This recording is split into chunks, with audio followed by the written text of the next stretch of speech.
Habang nagpapatuloy ang kanilang paglalakbay, malinaw niyang ipinapakita ang kanyang matinding pagkadismaya sa sitwasyon. Kahit mahalagang misyon ito, ang paghahatid ng mga bagong armas sa pinatibay na lungsod ng Skuat ay nangangahulugang pagbabalik sa mismong larangan ng digmaan, isang bagay na ayaw na niyang balikan. Ang ideya pa lamang ng muling pagsabak sa direktang labanan ay labis na bumabagabag sa kanya. Kitang-kita ang kanyang panghihina ng loob sa mga salita at kilos habang sila'y naglalakbay. Para sa kanya, hindi ito simpleng misyon kundi pagbabalik sa kapaligirang mas gusto niyang iwasan.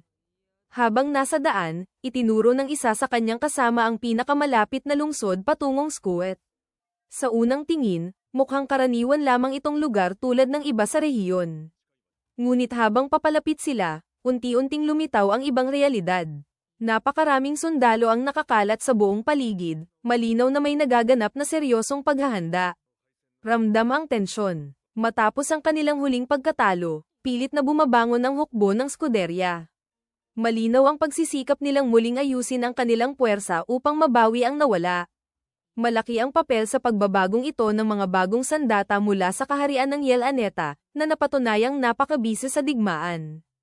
Pagdating sa kanilang destinasyon, muli niyang nakasama ang kanyang ama matapos ang mahabang panahon. Payak ang kanilang pagkikita, walang labis na emosyon ngunit puno ng paggalang. Binanggit ng kanyang ama na narinig niya ang mga balita tungkol sa kanyang mga nagawa, kabilang ang usap-usapang natalo niya ang isang dragon. Nagulat siya at tinanong kung totoo nga ba iyon. Karaniwan kasi, ang ganitong nilalang ay nangangailangan ng pinagsamang lakas ng maraming bihasang kabalyero upang mapabagsak. Direkta siyang sumagot, isa lamang itong forest dragon, at napabagsak nila ito gamit ang isang balista. Ngunit para sa kanyang ama, tila napakahirap paniwalaan ang ganoong paliwanag.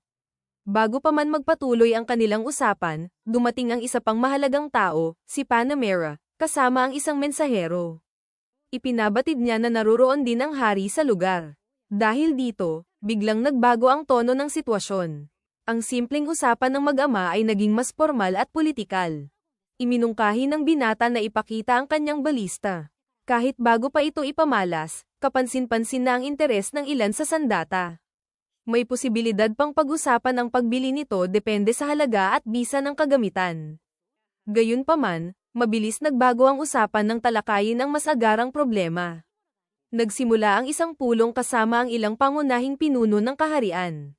Malinaw ang layunin, mabawi ang lungsod ng Skueto, na nasakop ng kaaway. Sa talakayan, ipinaliwanag na napakabilis ng tagumpay ng kaharian ng Yelaneta dahil sa dalawang pangunahing dahilan. Una, ang mga wyvern, mga nilalang na nagbibigay kakayahang umatake mula sa himpapawid at nagbibigay ng malaking estratehikong bentahe. Ikalawa, ang tinatawag na Black Orbs, mga bagong sandata na may napakalakas na kapangyarihang mapanira. Dahil sa kombinasyon ng dalawang ito, halos imposibleng ipagtanggol ang lungsod. Ang estratehiya ng kaaway ay nakatuon sa pag-atake mula sa himpapawid, isang bagay na hindi handa ang karamihan ng hukbo na harapin. May nagmungkahi na kung mapapabagsak agad ang mga wyvern, maaaring mapigilan ang paggamit ng mga mapanirang sandatang iyon. Sa unang tingin, tila imposibleng ideya ito. Gayunpaman, may ilan na naniniwalang kaya niya itong gawin dahil sa kanyang kakayahan at mga imbensyon. Dito lumitaw ang hindi may iwasang tanong, sasabak ba siya sa harapang labanan? Nagulat ang lahat sa kanyang sagot. Hindi niya balak sumama sa frontline. Mas gusto niyang manatili sa likuran. Ayaw niyang ilagay ang sarili sa panganib kahit pa magdulot iyon ng karangalan at gantimpala sa digmaan. Agad itong ikinagalit ng ilang maharlika. Para sa ilan, isa siyang mayabang. Para naman sa iba, isa siyang duwag, lalo na't isa lamang siyang Panginoon ng maliit na nayon sa hangganan. Sa kabila ng mga batikos, nanatili siyang kalmado at hindi nawalan ng composure. Ipinaliwanag niya ng lohikal ang kanyang panig. Nang kunin niya ang pamamahala ng nayon, halos bumagsak na ito. Ngunit kasama ang kanyang mga kasamahan, unti-unti nila itong napaunlad. Sa kabila ng progreso, nananatili pa rin itong maliit, marupok, at madaling lusubin na teritoryo. Kapag umalis siya upang sumabak sa digmaan, may iwan itong walang depensa, at maaaring maging kapahamakan iyon. Pagkatapos ay ibinunyag niya ang mas nakakabahalang balita. Nagpadala na ang kaharian ng Yelaneta ng mga reconnaissance forces sa kanyang rehiyon. Biglang nagbago ang pananaw ng lahat. Naging malinaw na hindi lamang malalaking lungsod ang target ng kaaway. Balak din nilang unti-unting sakupin at wasakin ang mas maliliit na teritoryo habang sila'y sumusulong. Sa harap ng sitwasyong ito, malinaw niyang ipinahayag ang kanyang layunin. Hindi siya naghahanap ng kaluwalhatian. Ang nais niya ay protektahan ang kanyang pinaghirapan. Gayunpaman, hindi rin niya balak umiwas lamang sa tunggalian. Sa halip, nag-alok siya ng ibang paraan ng kontribusyon.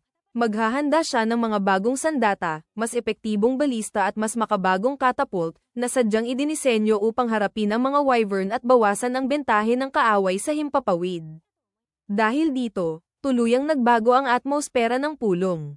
Maging ang hari ay nagpakita ng interes at tiwala sa kanyang ideya. Upang patunayan ang kanyang sinabi, agad siyang kumilos. Sa ikagugulat ng lahat, nakalikha siya ng bagong sandata sa napakaikling oras. Ang bilis ng kanyang paggawa ay humanga maging sa mga pinaka-veteranong naruroon. May ilan pa ring nagduda, iniisip na baka palabas lamang ito at kulang sa tunay na bisa sa digmaan. Ngunit kinilala ng iba ang potensyal nito. Pagkatapos ay ipinaliwanag niya ang kanyang estratehiya. Gagamit sila ng mga catapult upang magpalipad ng espesyal na bala na kayang tumama sa mga wyvern habang lumilipad. Kapag napabagsak ang mga ito, mawawala ang pangunahing bentahe ng kaaway. Nang tanungin kung sapat iyon upang matiyak ang tagumpay, maingat siyang sumagot. Hindi niya kayang mangako ng ganap na resulta, ngunit tiniyak niyang ginawa na niya ang lahat ng posibleng paghahanda. Kung wala ng ibang nakatagong sandata ang kaaway, mataas ang tsansa nilang manalo. Dito nagwakas ang pulong. Habang nagsisimula ang lahat sa paghahanda para sa nalalapit na labanan, nagpasalamat sila sa kanyang pagsisikap at estratehikong ambag. Binanggit din nilang naruroon si Art, bagay na agad nakakuha ng kanyang pansin. Hindi nagtagal, muling nagkita ang mag-ama. Sa pagkakataong ito, mas kalmado ang sandali. Tinanong niya ang kalagayan ng kanyang ina. Nagdulot ito ng ginhawa nang malaman niyang maayos ang kalagayan nito at ligtas na naninirahan sa kanilang teritoryo. Gayunpaman, wala silang sapat na oras upang magpahinga. Papalapit na ang digmaan at kailangan ng lahat na maghanda. Nagkasundo silang muling mag-uusap kapag naging mas payapa na ang lahat. Nanatiling mabigat ang atmosfera, ngunit sandali silang nakahinga ng maluwag. Ilang sandali pa, napansin ng isa sa kanila na tila hindi maganda ang kalagayan ni Ark. Dahil sa pag-aalala, tinanong nila kung hindi ba siya dapat magpahinga. Humingi siya ng paumanhin at inaming siya'y pagod. Kaagad may sumama sa kanya upang makapagpahinga at makabawi. Samantala, tuloy-tuloy ang paghahanda. Napagpasyahan nilang ipahinga muna ang mga tropa sa ilalim ng pamamahala ni Kamson, upang matiyak na handa sila sa tamang oras. Malaki ang tiwala ng lahat sa mga sandatang nilikha ni Van, at naniniwala silang kapag nagsimula ang labanan, mapapatunayan niya ang tunay na kapangyarihan ng kanyang mga imbensyon. Malinaw ang estratehiya. Ang tanging epektibong paraan upang pabagsakin ang mga wyvern ay sa pamamagitan ng catapult. Dahil dito, inatasan ng Throne Knights na samahan si Cam at ang kanyang mga tauhan. May ilan pang voluntaryong sumali, na lalo pang nagpalakas sa kanilang grupo. Alam ng lahat na ito ang magiging desisyong labanan. Madaling nasakop ng Yelaneta ang isang kuta na dati halos imposibleng makuha. Naging posible lamang iyon dahil sa mga wyvern at sa kanilang bagong mga sandata. Dahil dito, naging malinaw na tapos na ang panahong ang digmaan ay napagpapasyahan lamang ng mahika ng 4 na elemento. Ngayon, ang tunay na kapangyarihan ay nasa kamay ng may pinakamahuhusay na sandata. Sa sandaling ito, 2 posibilidad lamang ang umiiral, ang kaharian ng Yelaneta, o ang mga armas na nilikha ng batang iyon. Walang pag-aatubili, sinimulan ng operasyon. Umusad ang hukbo ayon sa plano, nahahati sa mga grupo para sa lihim na paglusot. Ang pangunahing layunin ay pabagsakin ang mga wyvern at pahinain ang kaaway. Bawat unit ay may malinaw na tungkulin upang matiyak na alam ng lahat ang kanilang gagawin sa tamang oras. Ang ilan ay kumikilos bilang skirmishers, mabilis na gumagalaw upang magbigay suporta sa mga pinakamahina o delikadong bahagi ng labanan. Ang iba naman ay nananatili sa estratehikong posisyon upang bantayan ang mga tropang nagpapahinga at naghihintay ng utos. Samantala, sa panig ng kaaway, maingat nilang minamasdan ang bawat galaw ng kalaban. Sinusuri nila ang pormasayo ng hukbo at sinusubukang hulaan ang susunod na hakbang. Sa simula, inakala nilang ang pag-atake ay direktang tatanggo sa mga tarangkahan, isang karaniwang taktika sa ganitong uri ng digmaan. Ngunit hindi iyon ang nangyari. Hindi nagtagal, nagulat sila sa tunay na plano. Sumiklab ang labanan sa matinding palitan ng mga pag-atake. Humahagibis sa himpapawid ang mga palaso sa napakabilis na bilis. Sunod-sunod namang pinakakawalan ang mga bala, habang nagsisimulang lumitaw ang mga mahika mula sa iba't ibang direksyon. Mabilis na itinaas ang mga kalasag, at ang mga pansamantalang depensa ay nakatulong upang harangin ang ilan sa mga pag-atake ng kalaban na nakabawas sa unang pinsala. Gayunpaman, hindi perpekto ang depensa. Sumabak ang mga salamangkero. Nagpakawala sila ng malalakas na spell na nakalusot sa ilang harang at direktang tumama sa mga linya ng kalaban. Ang epekto ng mga mahikang ito ay lumikha ng mga butas sa depensa at lalo pang nagpalala ng kaguluhan sa larangan.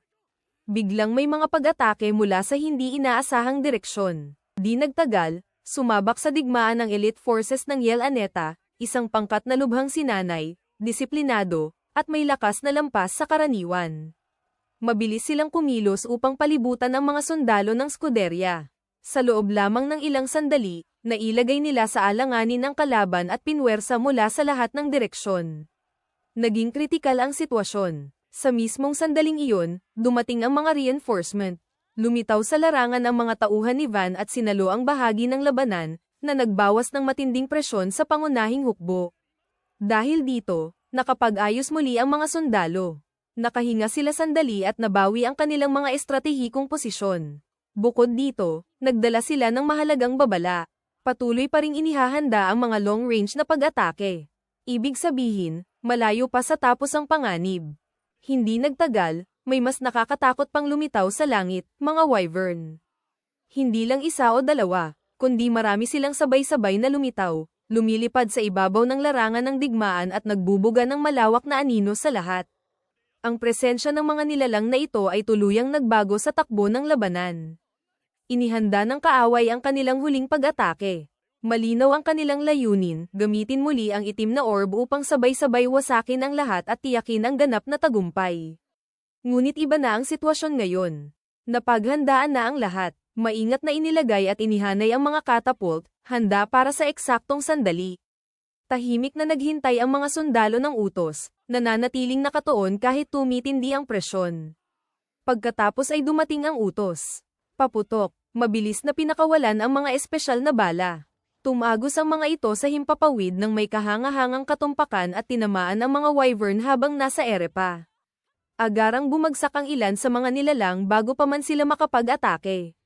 Eksaktong gumana ang plano. Kahit ang ilang nakaligtas sa unang tama ay hindi na nakapag-react.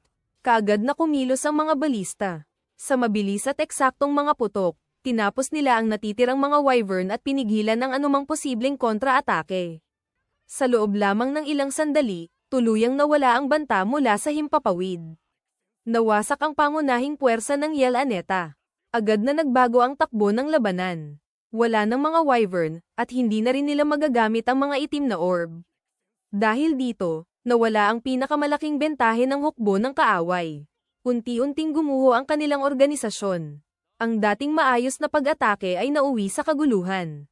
Hindi na maiiwasan ang pagbagsak. Nakamit ang tagumpay. Gayunpaman, marami pa ring namangha sa kinalabasan.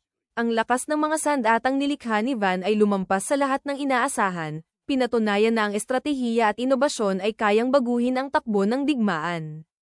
Pagkatapos ng labanan, nagsimulang magtipon ang mga nakaligtas. Ramdam ang sama-samang ginhawa ng mapagtantong marami ang nakalabas ng ligtas. Ang iba ay pilit pa ring inuunawa ang nangyari, habang ang ilan ay nagpapahinga matapos ang matinding pagod. Sa sandaling iyon, lumapit ang isang sundalo na may dalang mahalagang balita. Nahuli nila ang commander ng Yel Aneta. Agad na nabago ang pokus ng sitwasyon. Dahil hawak nila ang commander, may pagkakataong makakuha ng mahalagang impormasyon tungkol sa susunod na plano ng kaaway. Sa isinagawang interogasyon, may nakakabahalang lihim na nabunyag. Hindi lamang sa labanan na iyon nakatuon ang plano ng kaaway. Sa katunayan, Balak nilang umatake sa tatlong magkakaibang lugar ng sabay-sabay, hinahati ang kanilang puwersa upang magdulot ng pinakamalaking pinsala. Dalawa sa mga target ay kilala na, Sedemera at Scudet. Ngunit ang ikatlo ay lubos na ikinagulat ng lahat. Ang bahay ni Ferdinand, ang lugar kung saan isinilang ang sining. Ang revelasyong ito ay tuluyang nagbago sa atmosfera. Kahit matapos ang malaking tagumpay, may panibagong banta na muling sumisilip sa abot tanaw, na nagpapaalala sa lahat na ang digmaan ay malayo pa sa pagtatapos.